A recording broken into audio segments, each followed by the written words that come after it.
Pitch to Pro is the official podcast of USL Arkansas. This will be our platform to tell our story about the club and the special place that we call home, Northwest Arkansas. This is a journey. We want to bring you along for the ride. We'll share what's going on behind the curtain, help educate the community at large about soccer, our league, and give updates on the progress of the club along the way. Together, we'll explore and unpack our journey to professional soccer, the magic that is NWA, our community, and talk all things soccer from on the pitch to behind the scenes, telling the story of our club. Pitch to Pro podcast is proudly sponsored by podcastvideos.com. Podcastvideos.com is Northwest Arkansas's premier podcast recording studio. Equipped with industry-leading equipment, the recording studio and services save you time, money, and hassle. They are dedicated to helping you create, record, and publish high-quality podcasts for your audience. Be sure to check them out today at podcastvideos.com. Hello, everybody, and welcome back to the Pitch to Pro podcast. I'm your host, Wes Harris, Managing Director for USL Arkansas, Northwest Arkansas's professional club. Come on, playing in the United Soccer League. Today, we are going to delve into one of my absolute favorite topics in all of global soccer, and that is supporters culture. And here with me today, two perfect people to get to talk about that topic are Mr. Collin Whitehead and Carlos Trevino-Frank from the USL Arkansas Supporters Group leadership team. Gents, welcome. Thank you for joining me here today. Oh, it's a pleasure being here for sure. Yeah, thank you. Collin, I want to start with you because this whole supporters group idea for USL Arkansas, before we were even called USL Arkansas, I love that you guys are wearing your original OG shirts today. USL to Northwest Arkansas, because you basically, unbeknownst to Chris, you saw an article. I don't want to steal the story, but you saw something on Twitter and you said, I want this to happen. And you just kind of took that and ran with it. Can you give people a little bit of a background as to how that kind of started and that story for us and the genesis of the supporters group? Yeah, well, it was October 2020. Playing Xbox with friends, and so they're both from other places that have USL teams that they support. So trying to get into it more, and I figure out that we're potentially going to get a team in League One through Jeff Reuter. So shout out to him. Yep, great guy. Jeff tweeted about it, and then I just over the next couple months try to find out anything I could about this. Searching different things on Google to try to find some result. And then eventually couldn't find anything, but I talked with the Omaha Parliament. Okay. Great group of guys up there. They got a Union Omaha. Yep. And they were like, just create a Twitter and a Facebook, probably a Facebook group to encourage, engagement and just spread the word. So I did it. And within 2 days, Chris found out about it. And it's actually Samir Hodge who found out about it. Okay. He gave it to Chris. And then pretty good for a couple of old guys on social media to find that. Sorry, Chris. Sorry, Samir. Yeah. So Chris reached out to me, got me on a Zoom call, and kind of just told me everything. Yeah. I really respected it at the time because I'd only known him for 2 minutes, and he told me everything. That's so from cool. 2019 till now. So it's so Chris too, right? Oh yeah, absolutely. At that point, he was like, "Let me tell anybody and everybody I can about the project." Right. So that was so cool that you guys were able to connect that early. But yeah, that's awesome, man. Well, that's so cool. And now, how many members are you guys up to? I mean, we got over 1,800 people in the Facebook group, about 700, 800 Twitter followers. So we're way up there, especially from where we were 2 years ago. That's amazing. I know you guys, even before we had any news officially from the club, you had almost 800 members on your Facebook crew. Because I was in there. Yeah. Because before everything happened for me, which I'm super thankful for. But before that, I was a supporter and was going to be a part of this. Yeah. And wanted to be in there. So I was following it just like you guys were. And I know the numbers were just crazy to see that type of grassroots support without any public announcement from the club whatsoever. Was so cool to see. So kudos to you and to all the members of that group for, just showing that passion, because honestly, that was one of the things that we leveraged with the league. I want you guys to know this, sincerely. We leveraged that with the league as why they should look at Northwest Arkansas as a serious market, because we said, look at how much of a grassroots support we already have without any news whatsoever. Yeah. and they and the numbers, you think 700-800 people, that's not Taylor Swift type following. Shout out to Travis Kelce, nice pull, bro. Oh, yeah. But it truly helped. It truly helped, and it was one of those things that we kept coming back to, that people were ready for soccer in Northwest Arkansas. So again, kudos to you guys. Carlos, let's turn the tables a little bit here. You have one of the most incredible stories in all of soccer supporterdom, and I don't say that just because I'm blowing smoke. No, it's Tell us a little bit more about a lot it. of smoke. Tell us a little bit more about it. Maybe I'm trying to be nice, so you'll be nice to me later. But tell us a little bit more about your story, and we'll follow up from there.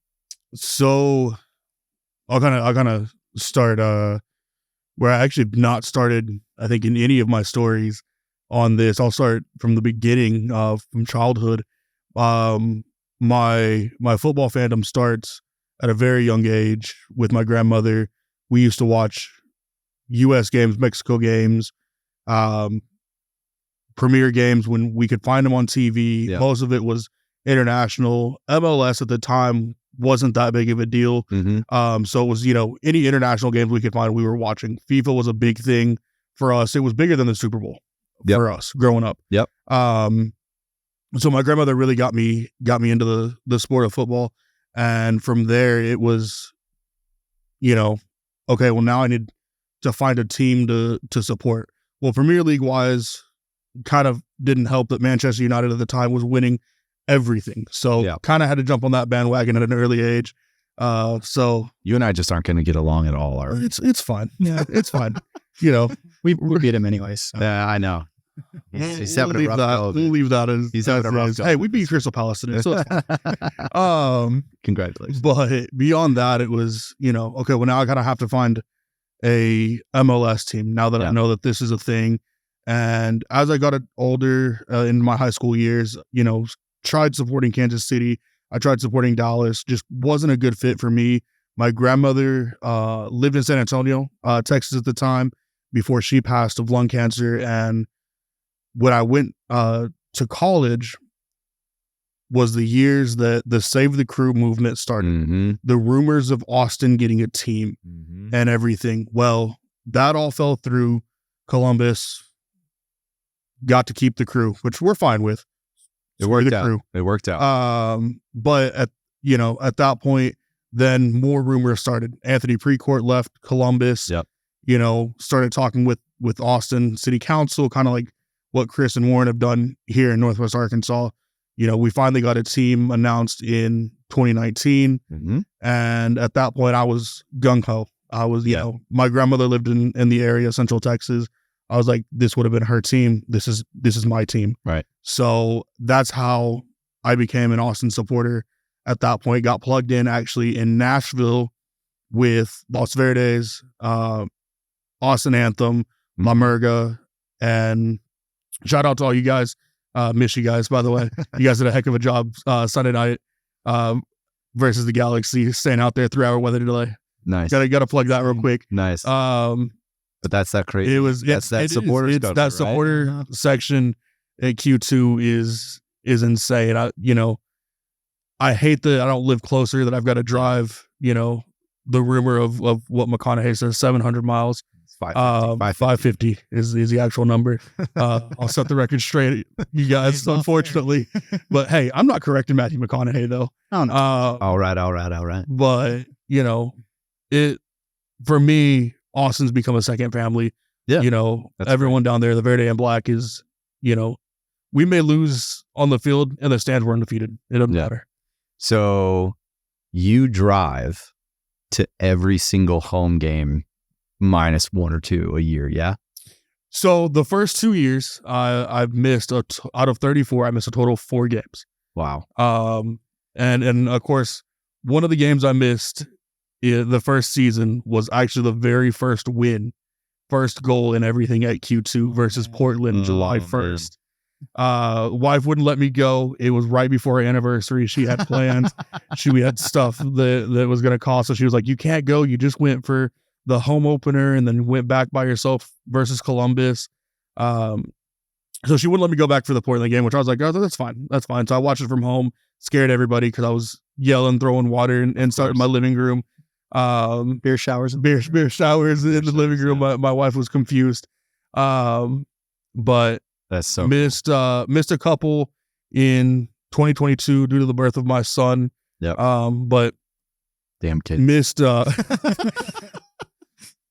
it's all y'all's fault. Love them, but it's all y'all's fault that I'm not going. I love my 3. I'm just kidding. So, that's awesome, man. I mean, there's, and you've seen where, McConaughey's a part owner of the club, and he gets out there on the drums and with the capos, and talk a little bit about, your role there with the supporters group, and what is a capo and what do they do, and talk about kind of how that comes to life in the match. It all kind of started early on with La Merga de Austin Anthem, practicing basically right after the club was announced and everything. They got the chance going, but it was about 2 years of practice and, working on chants and stuff like that. I mean, they have practice every Tuesday. Wow. Just to make sure that, they're set for game day. So it's not just something that shows up on game day. Like, these guys are so serious. They have practice, almost like choir practice, right? It's almost like a church rehearsal choir like practice. Days of practice, right? And it's, every Tuesday right outside in front of the stadium. Wow. And it's incredible. Been a couple times when I'm in the area before a game, and, just getting set up, get ready to go 90 minutes. Yep. 90 to nothing.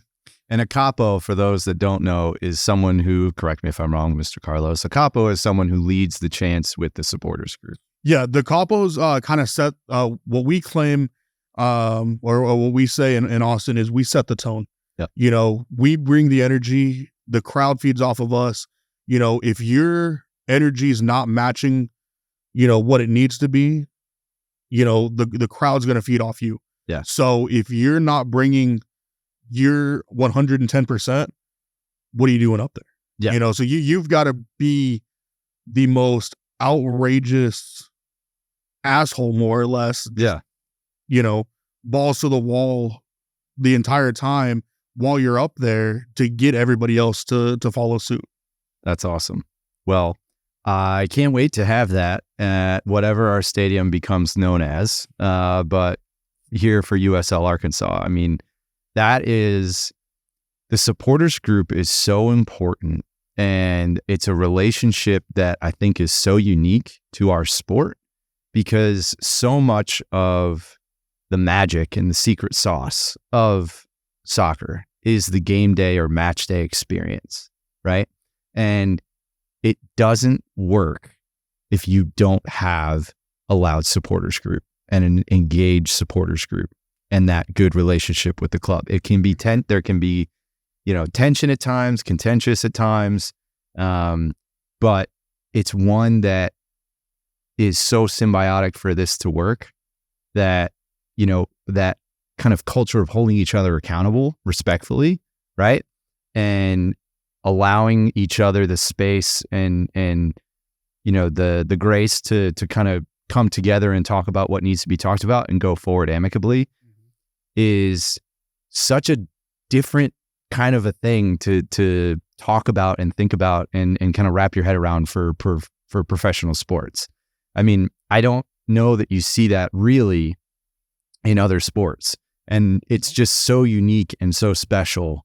And that is something, I mean, I'm excited about this obviously for so many different reasons, but to see this come to life and the supporters group support that you guys have already had.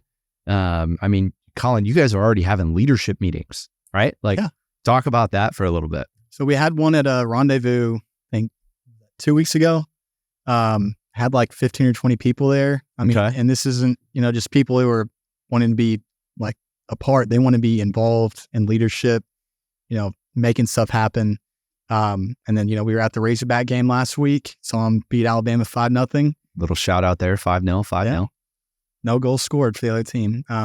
So that was great. We had probably 10, 15 people in that supporter section, and it was pretty short notice. I mean, we kind of got everything. That was really scrappy. Yeah. So, I mean, there's a lot of support for this, not only for the club, but for our supporters group already. And it just makes me confident that this is going to be a huge deal whenever we kick off. So yeah. What are some of the things that you guys are talking about right now as a leadership team? I mean, it can be either of you guys, but what are some of those things that you guys are kind of talking about now?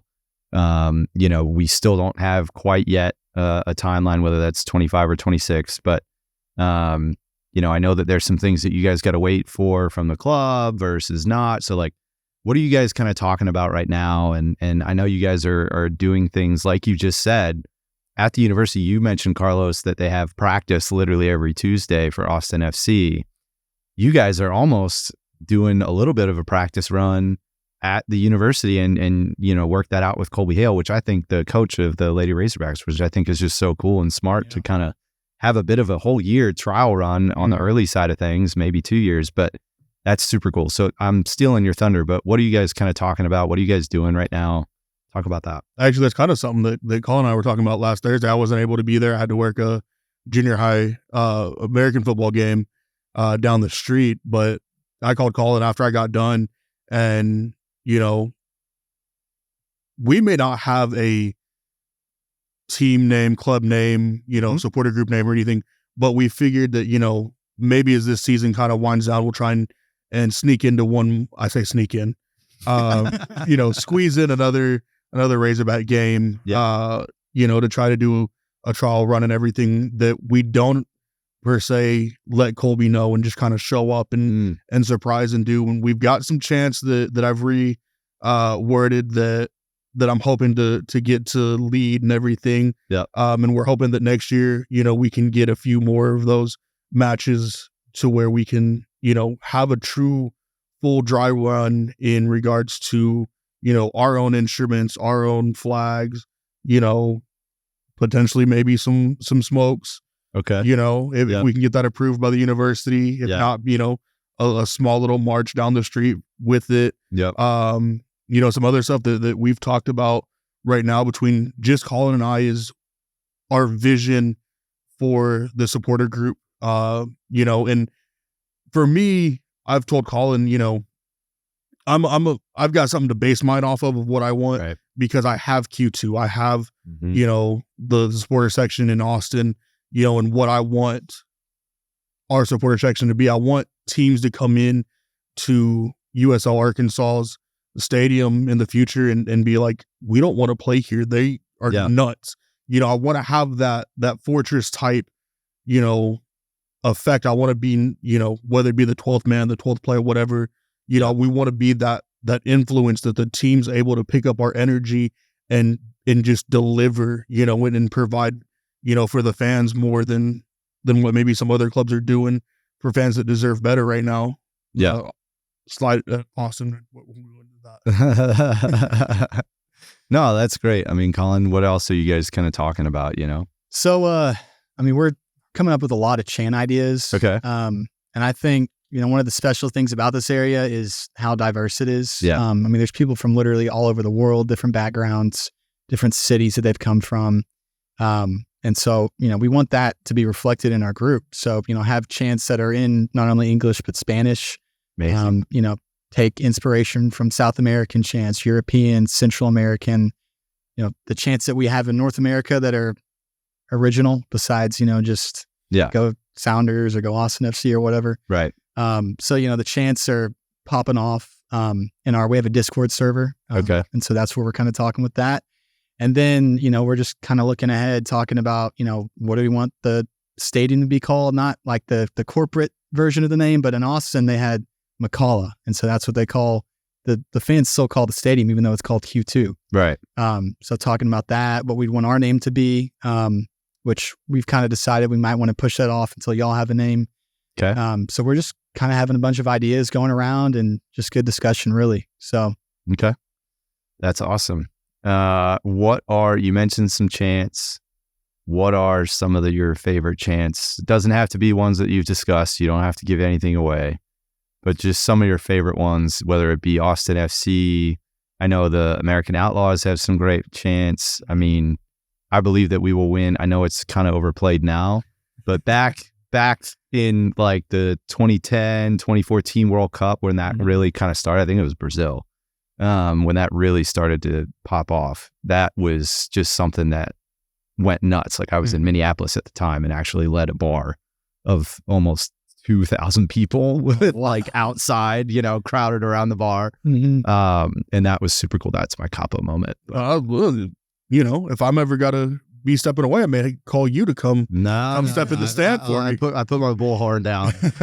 So, favorite chant. That's a hard one. I'll just put you on the spot.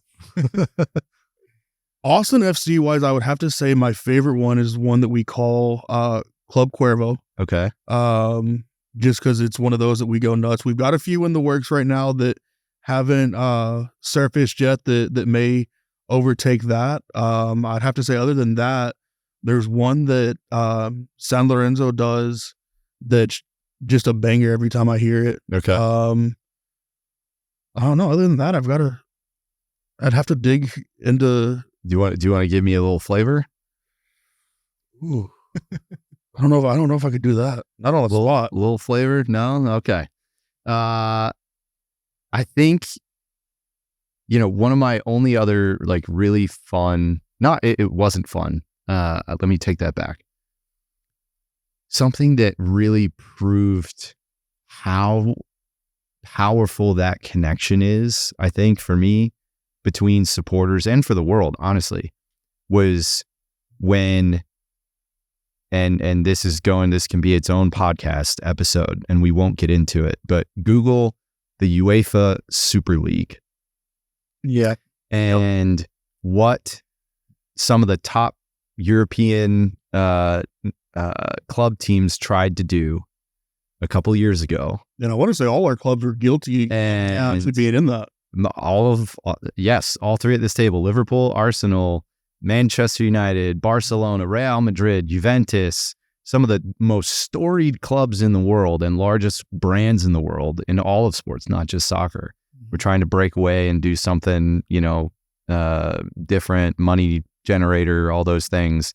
And the fans erupted all over the world and led these marches. And within 72 hours, it was dead. Because clubs were like, oh my Lord, we are going to lose half of our fan base, if not more. And we will never hear the end of this. Holy cow. And a lot of it is like, okay, how can you be that out of touch if you don't understand your fan base? So we will try not to be that out of touch, and we will hope that you guys hold us accountable for that, right? But within 72 hours, they had spent years, that they did, planning this thing. Behind the scenes, guaranteed 72 hours like that, gone. And I know that there's still rumblings out there that they try to bring it back. They still say they do, mostly Real Madrid. But anyway, that is just, it speaks to the power of the fan.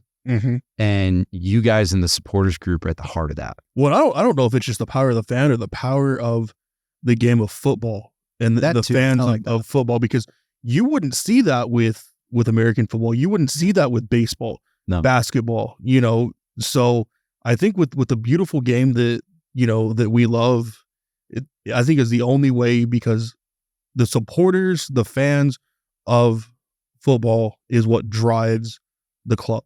Yep. If you don't have the supporters behind you, what do you have? Exactly.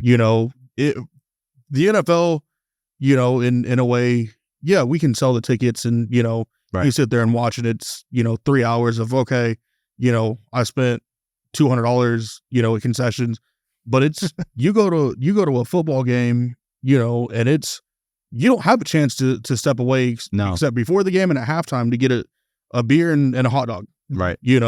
Right. So exactly. And it's 90 minutes of action. I mean, just up and down. Like that's why I love it. There's no commercial breaks or anything. Yep. So no timeouts. Yeah. It's constant. All right. One more fun one for you guys before we go. I know that you guys have thoughts on the club name. So let's hear it. I mean, this has been something I've been thinking about obviously for years. Talking with people about it. I would ask people on the Facebook group, what do you want the name to be? back in 2021. Yeah. I think right now I struggle to think of anything besides Ozark or Northwest Arkansas. Using one of those two names. I would honestly just throwing something out there, probably just Ozarks United, maybe. Yeah. I don't really like the United moniker. I mean, no slight to your team, but I mean, it makes sense because this is a whole area of different cities. City. Yeah, it's not one city. And, even if you go with Ozarks, you're kind of encapsulating the whole area, even outside of Northwest Arkansas. Right. And I think it just rolls off the tongue well. It plays into the natural, aspect of this area. So, I mean, that's probably mine right now. My favorite. It's been one of the more popular ones from the fan survey that's out there. You can go take it on our website if you haven't yet. But that's been a popular one. It's also, as you know, from the supporters group, also one of the more contested ones. So it's fun. Welcome to my seat. Carlos? Whatever the club gives us. What a politician's answer. No. Answer without answering. No, I'm kind of with Collin. Initially, I thought about, maybe going with Arkansas United or something like that, embracing, the state, but then it kind of eliminates, the other regions that we're going to get, like, Southeast Missouri, Oklahoma areas, so Ozark United, Ozark FC, different things like that, I think really encapsulates the area. I don't know if there's a better way to name it, in my opinion.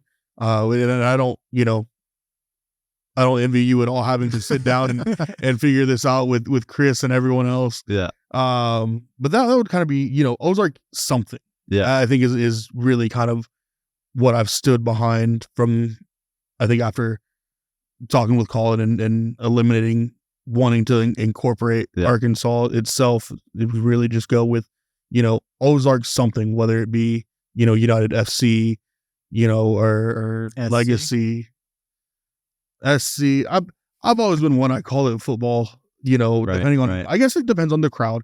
Depends on the crowd and where you're at. It has to come from the community. Yeah. Has to. But that's also a good reminder right now. You guys can go actually onto the website, and there's an open source, brand new, just a couple weeks ago, we just launched Name the Team. So you can go out there right now. We want to hear from you. Why do you what name do you like? And then why do you like it? I think the story behind the name is also so important to help kind of galvanize the common rallying point, if you will, right? And understanding that ethos of the name and the culture that you're trying to build. So that's out there right now on the website. Invite everybody to go and take that. We want to hear from you guys. Collin, where and how can people get involved with the supporters group if they would like to? So first off, on Facebook, the group name is USL Arkansas Supporters Group. Twitter, Instagram are USL2NWA. TO. Yes, TO. not the number two. And then, we just launched a mailing list last week. So y'all can go on our Twitter or Facebook and find a link to that. And I think that would be the easiest way to receive news because not everyone has Twitter or Facebook. So right. You can go on those websites even without a profile, get on the mailing list. And if you want to get involved, just reach out to one of us or one of the other admins or moderators on the Facebook group. Let us know. It's going to take a village. So we need as much help as we can get. Absolutely. I love it.